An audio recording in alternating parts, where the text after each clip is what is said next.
Hi, I'm Zibby Owens, and you're listening to Moms Don't Have Time to Read Books. This 30-minute podcast features a new author interviewed by me every single day, 365 days a year, for about 30 minutes. I am also the publisher for Zibby Books, which publishes 12 books a year in fiction and memoir. Our books are already out now. You can check it out on zibbybooks.com. And we have a magazine called Zibby Mag, where we have lots of wonderful essays and lifestyle features. That's at zibbymag.com. We have classes at zibbyclasses.com. And I recently opened a bookstore in LA called Zibby's Bookshop at 1113 Montana Avenue at 11th Street in Santa Monica. I hope that you are able to enjoy some of our other offerings. But this here podcast is the basis of all of it and started in 2018. And no matter what I do, this is basically my favorite thing. Enjoy.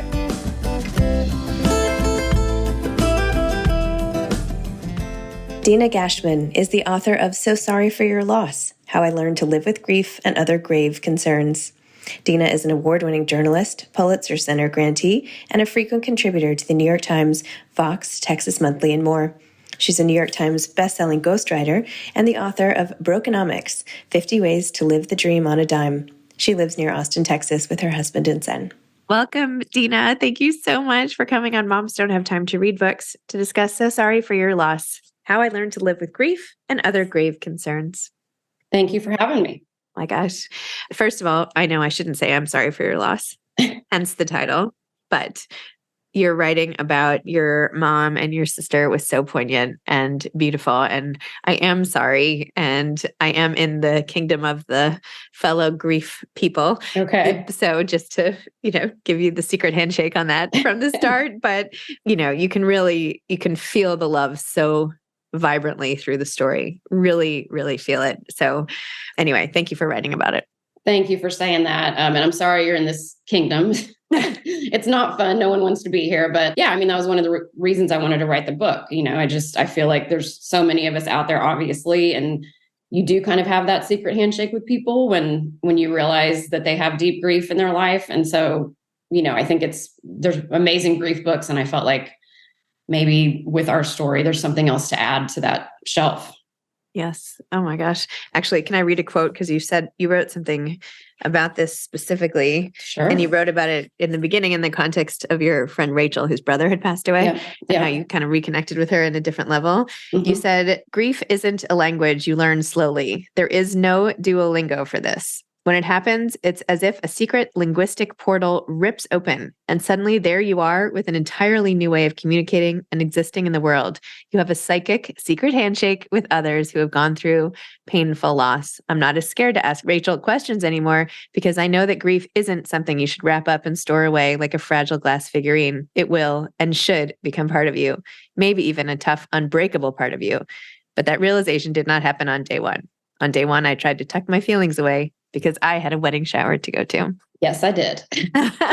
Perfect occasion that was when I found out my mom was diagnosed with stage 4 colon cancer. And it was right before the shower that my husband's coworkers were throwing. So that was a tough getting ready moment for me, because it was one of those moments where I'm like, okay, I could just not go and I'm sure they'd understand, but life kind of moves on, right? And that's what most people that live with grief understand, is like there's showers to go to and kids to take care of. And you kind of have to just kind of go along with it. So yeah. So before I had deep grief, I did not know how to talk to my friend Rachel or anybody else. I was super tongue tied, and it was just, it made me feel so intimidated. And I think that's part of the people I wanted to reach with the book too, are people that maybe don't have deep grief in their life, but feel really intimidated or scared to trigger somebody, because it can be intimidating. That's why it's called So Sorry for Your Loss. That's what everyone says, right? So once I had this come into my life, it became much easier to talk to Rachel or anybody about grief.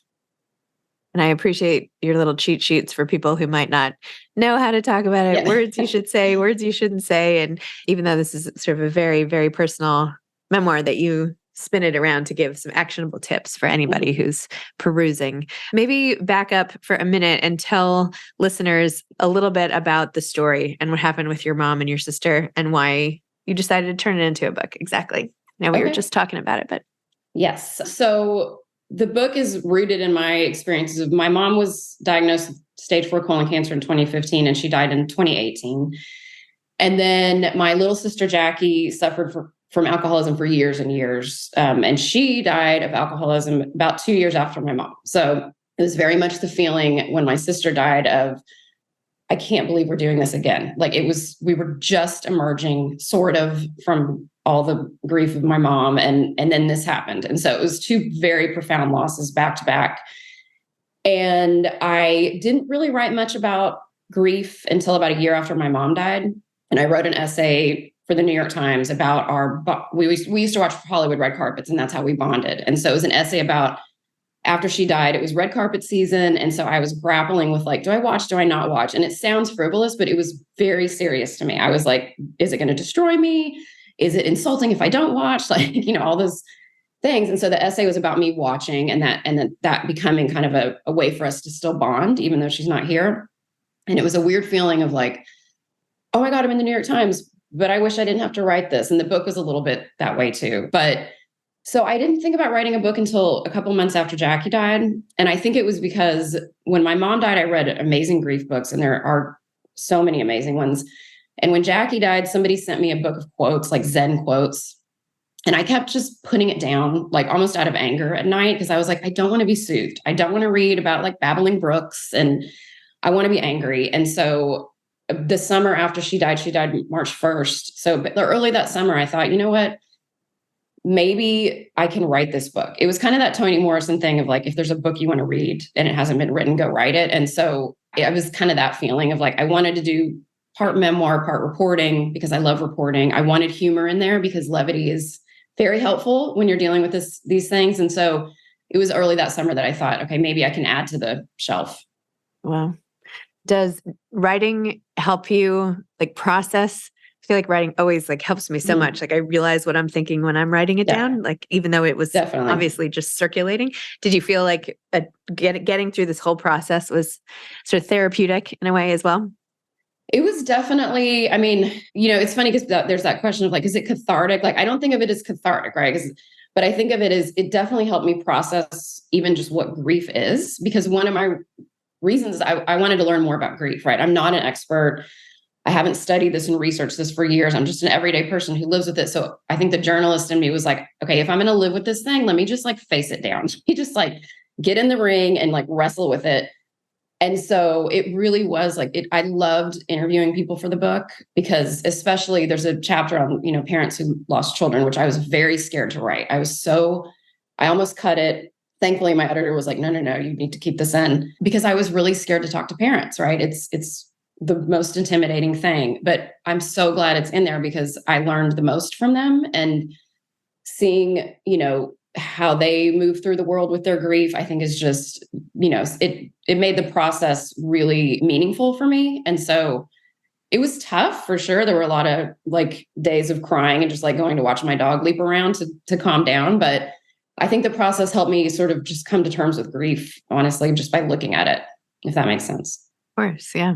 Actually, you exposed me to a few new things about grief that I didn't know. And I love your use of, what did you call it? GIEA, grief-induced emotional avalanche, the unpredictable pathway through grief, fraught with choices you don't want to make, full of firsts that results in a condition called this grief-induced emotional avalanche. It's a close cousin of Hartshorn. Is that how you pronounce it? I think it's Hartshorn. Yeah, it's an old English word.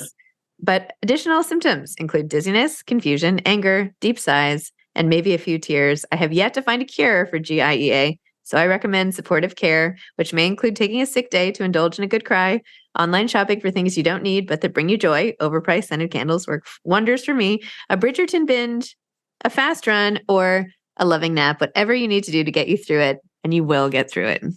Yep, I know. That's the thing. It's like, it does feel like an avalanche sometimes. Like that was one of the things about grief that really surprised me, is like the physicality of it at the beginning. It thankfully gets better, but it feels like an avalanche of all the feelings, right? It's confusion, it's anger, you're tired, it's just, I'm sure, it's just everything.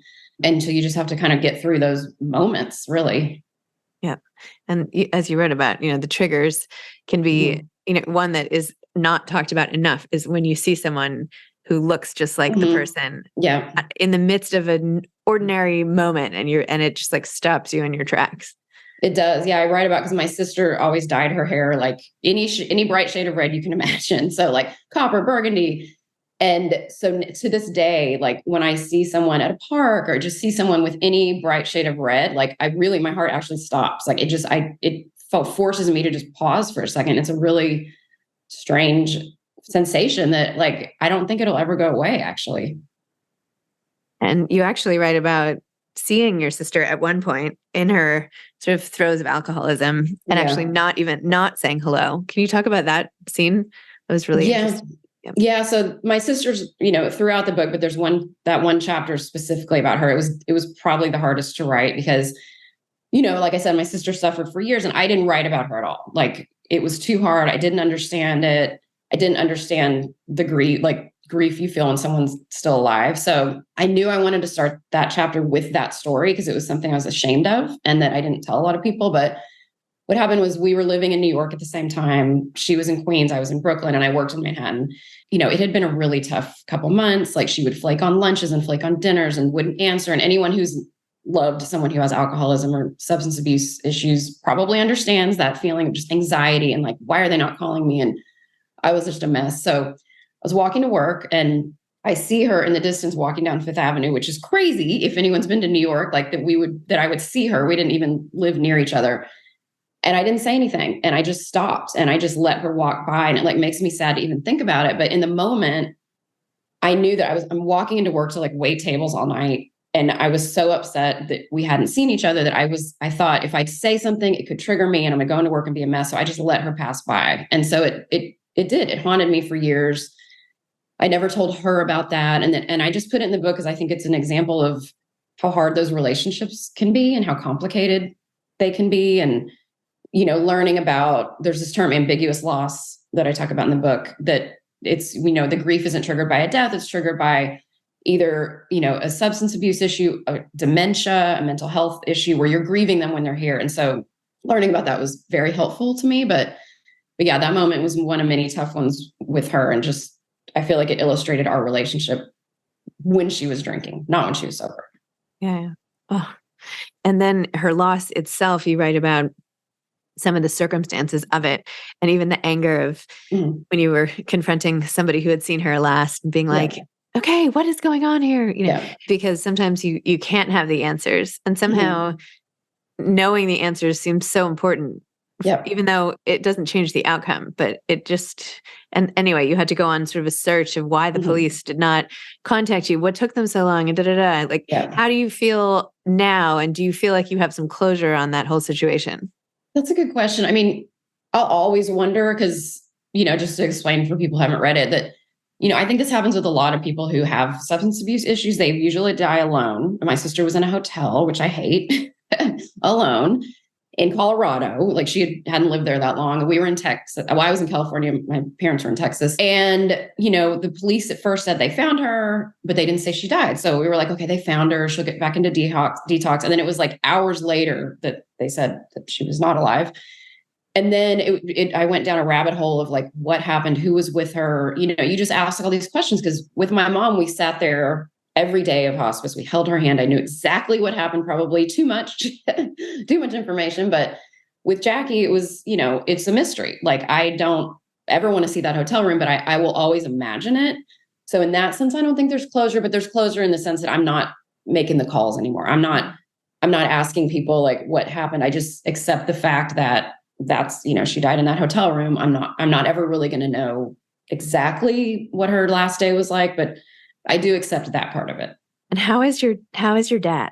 I found myself like having such affection for your dad and your other siblings. Like you really introduce us to not just the ones you've lost, but your whole family like you're all like a character. And obviously you're this close knit group. And I kind of wished I had more, even like, this just sounds like creepy, but video footage of like the younger years where you're all like scampering about happy. And I like have this idyllic view of what it must have been like, as you were all growing up and super close and this like perfect family.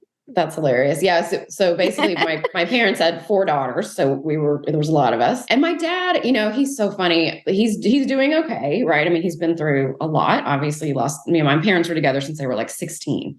So this was the love of his life, and then losing his child. And he is amazing. I mean, my dad went straight into grief therapy, and he goes to his grief groups. I'm very proud of him, because there was a moment we were worried, like when Jackie died, where he said, I don't think I'm going to get through this one, which is very scary to hear, like your remaining parent say. And so I was really scared that his personality would change or he'd retreat, but he has not done that. Like, he still works, he golfs, he goes on dates, which is a whole other saga, but he's actually, he's doing well. I mean, he is changed, and he has his moments of sadness, but we're very open about it, which, in the book I talk about, that's been very helpful for us, is just, and I interviewed my dad throughout the book, which brought us even closer, because I would literally call him in the middle of a work day and be like, can you tell me about this horrible moment?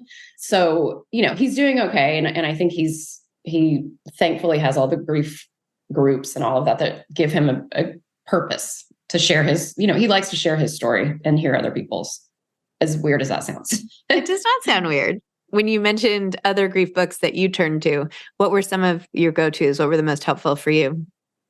I think, Your Magical Thinking, Joan Didion, which is, kind of the go-to. I got that after my mom died. I waited about 6 months to read it, but I thought it was beautiful. And you said it was like all one big quote. Like the whole book was like one big I know, quote. The whole thing. I'm like, I should underline this whole thing, but I think I only underlined one thing, but the whole thing was just, I thought it was really beautiful. And I think the one I underlined, it was, I don't want to butcher it, but it was like, there are no faint traces about dead, no pencil marks. And I just felt like, okay, that makes a whole lot of sense to me. I loved that. And more recently, I read Rob Delaney's book, A Heart That Works, which is very tough, but I loved it because I loved that he was so angry, like rightly so, but also so funny. So I thought that book was really beautiful. And I read C.S. Lewis's book. So, there was just a lot out there that helped. But the Zen quotes, I wasn't there for that at that moment. Can you take me back to your professional life and your writing life, like from the beginning, and how you ended up in book form, but also all your journalism and all that? Sure. So I always wanted to write since like probably elementary school. I think I wrote like stapled pages together and wrote a book about a horse or something like a long time ago. So that was always the thing. And my first paid writing job was, I went to UCLA. So I worked for the Daily Bruin as an entertainment reporter. A friend of mine was like, we need someone. And I was like, I guess I go to a, round table with Sean Connery. Like, I'm 19 years old. It was a little bit intimidating, but so I did that. And it took me a lot of years. Like I focused on like movie, TV, entertainment writing for a long time, but I also waited many tables and had a lot of grunt jobs, like blogging for a lamp store, you name it. And it took me a while to get to the point where I could say, okay, I am a full-time writer. So journalism was always there, always had other jobs. And then around 2010, I was laid off from a film job. And I was like, okay, I'm going to go full force here. And so I started blogging about being laid off. And that ended up being my first book, Brokenomics. And then I just got more and more into reporting, which I love. And so now what I do is I'm ghostwriter for celebrities. So that is kind of the base. And then that allows me to pitch, I write for New York Times and Texas Monthly and Teen Vogue and all these places that I just adore writing for, because it gives me a lot of freedom to just say, okay, this is interesting to me. Let me pitch it. Let me see if I can write about like women who race lawnmowers or some guy in the desert, like secretly growing yucca. So it's pretty cool. And I feel very lucky to be here now that I can, write about kind of whatever piques my interest, as long as an editor says yes. That's important. Can you share, or is it confidential, the celebrities you write for? Yeah, I can share some of them. So Chriselle Staus from Selling Sunset and Shep Rose. It's a lot of reality. Shep Rose, let's see, Vanessa Lachey, who's a sweetie. I mean, they're all actually really sweet. I'm not just saying that. Who else can I say? I think that's all I can say. I read her book. Did you really? Because she was going to come on the podcast, and then like scheduling, blah, blah, blah. I don't know what happened, but I had already read it. So yeah, no, she's a sweetie. And then there's two that I'm working on now, but I can't say. So, but yeah, so it's, I like it. I think it's an interesting process, and it's fun for me to have somebody come in and be like, they're usually very intimidated by the book process. So I kind of hold their hand through the whole thing. So amazing. It's interesting. So meanwhile, all this loss and all this writing and everything, and you have your son, Cole, who you write about. So it's not like you're just in your own single-minded path. You've got your mothering through the whole thing. Yeah. Tell me a little bit about, we have this podcast and social media thing called Moms Don't Have Time to Grieve, because it feels like it can be very hard to find the space to have the emotions. How, Yes. not like you have to have one theory of parenting through loss, but how did it end up, and what did you have a view on what you were trying to do, sharing versus not sharing? Yeah. No, well, first of all, I love Moms Don't Have Time to Grieve. I think that's perfectly said, because we don't often. I think, it was, I write about this in the book, but during my mom's hospice, I was very lucky because my husband had my son and I could take, 10 days off work. But I was really scared that I was not going to be able to be a mom to him. Like, I just felt like I'm so depleted. And this was in the throes of it, right? So in the throes of it, I was so depleted. I was scared that I wouldn't even want to hold him. Like, he was 13 months old. So it was kind of frightening.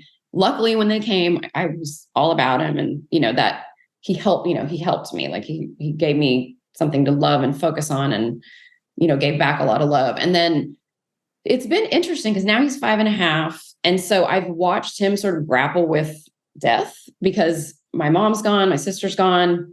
And I try to be honest with him. I've talked to people about what to say, what not to say. Like, you're supposed to say, you're not supposed to say, like, they're flying in the clouds, like, you're supposed to say, they died, and you can still say they're with you all the time or whatever you want. But it's been really interesting sort of going through it with him. And because he asked me questions like, well, what happened? He called her Cece, like, what happened to Cece? Where is she? And, so I'll try to say, well, she died, but she's always with us. And then he'll start saying, well, what's a soul? And I'm like, that is beyond my, I don't know how to explain this kid. But so it's been, we talk about it as much as he'll bring it up, so I try to be honest with him. And it is sweet. I found like a way to keep my mom and sister alive, because that's one thing I learned in grief is like, your relationship doesn't end with the person, right? Not in like a woo-woo kind of way, but like, you can keep them in your life. You can talk to them. You can have rituals. So one way I keep him in my life is I tell Cole stories all the time. I'm like, well, Cece loved this, or Jackie did this. And that's a way for him to know them a little bit. Like, one thing I told him is my mom and grandmother like would always say, don't leave the house without chip nail polish, right? That was like their thing, their little Texas thing. And so now when he sees me have chip nail polish, which is a lot, can't seem to keep it on, he'll say like, oh, Cece wouldn't like that. And I'm like, that's so sweet. He kind of like knows a bit of her personality. So one thing I learned is like telling a lot of stories is helpful for both you and the kid, right? Because you can feel connected and then they can understand them a little bit. So that's been helpful for us. We have like little signs for people in our lives that we've lost for the kids. And I mean, it sounds woo-woo, but I do kind of believe in all of that. And my husband's mother died from COVID, even though she was really healthy and young and everything. And today is actually one of my kids' birthdays, and it was raining, and then the sun started coming out, and I was like, oh, her sign is rainbows. I was like, oh, the weather is like this because, Treats is trying to come out and wish a happy birthday. And anyway, my husband like started crying when I said that. Aww, I was like, oh, so sweet. I didn't mean it like in a bad I know. No, that's sweet. I believe in that too, for sure. Like, if I see a butterfly, I'm like, it's easy, it's just nice to have those little moments, for whatever that is for you. I think it's sweet. Yeah. I don't know. I'm sorry about your mother. No, that's okay. I mean, keeps people you love like top of mind for the kids too. Yeah. In a way that's very tangible. Yes. So aside from your 2 ghostwriting projects that are coming up, what else are you up to? What are you excited about? And how do you feel now that this is sort of in the world? I feel, it's funny. The day it came out was a strange feeling. And I talked to Wendy Aarons, my friend, about this because she had a memoir come out in the fall. It's like you're prepared for it, but then it goes in the world and it's like, whoa, my family's life, like our whole life's out there. So it's been a great couple of months. It comes out in the UK actually next week, which is pretty exciting. And so it's been amazing having it out there, getting messages from people that are so touching, like, just saying how the book has helped them, which is just very meaningful for me. But so I'm continuing to write, and pitch articles. I'm working on something for Texas Monthly I'm really excited about that has to do with grief. And then I'm thinking about book 3. So I'm brainstorming what that would be. And it's kind of based off, I don't know if you know Mother Tongue magazine. Yeah. So I wrote something that's in their spring issue about my great aunt. Basically, I uncovered a family secret that my great aunt burned down her ex-husband's house because he was abusive in the 40s. And she did it 3 times. So she was like this little badass. And then you would never know it because it was a family secret. And she just got married and had a kid and kind of kept it hidden. So it's kind of loosely based on her story, but it would still be nonfiction. So that's what I'm tinkering around with. Awesome. Do you have advice for aspiring authors? Let's see. I think one that you hear a lot is, keep at it, which is very true. But for me, one of the things that's been very helpful through this career, which can have so many ups and downs. And like I said, it took me a lot of waiting tables to get here. Is I would say be very open-minded and versatile about the kind of writing you'll do. So along the way, like I wrote comic books, which I never in a million years thought I would do. Like I said, I blogged for a lamp store, which was not glamorous, but whatever. I've worked in, film and TV. I've done different kinds of journalism. So I would just be pretty, and now there's branded content. There's so much to be open to. So I would not be too limiting about, okay, I want to be a novelist. I'm only writing fiction short stories. Like if you want to be a writer, I would just try and be versatile. I think that would be my advice. Love it. Amazing. Great. Well, Dina, thank you. Thank you for sharing. Thanks for, I will not be able to watch any Academy Award shows from now on without thinking about you and your mom. So I will be thinking of you. Thank you. Well, thank you for having me. I love the podcast. So it's been really fun. Oh, good. All right. I look forward to meeting you in Austin. Yes, I can't wait. Thank you. Bye-bye. Bye. Thanks for listening to this episode of Moms Don't Have Time to Read Books. Don't forget to follow me on Instagram at Zibby Owens and at Moms Don't Have Time to Read Books. Also sign up for my newsletter at zibbyowens.com and sign up for my virtual book club and meet lots of authors on Zoom every other week. Thanks so much to Steve and Ryan at Texture Sound for the sound editing. And thank you to Morning Moon Productions for providing this fantastic intro and outro music.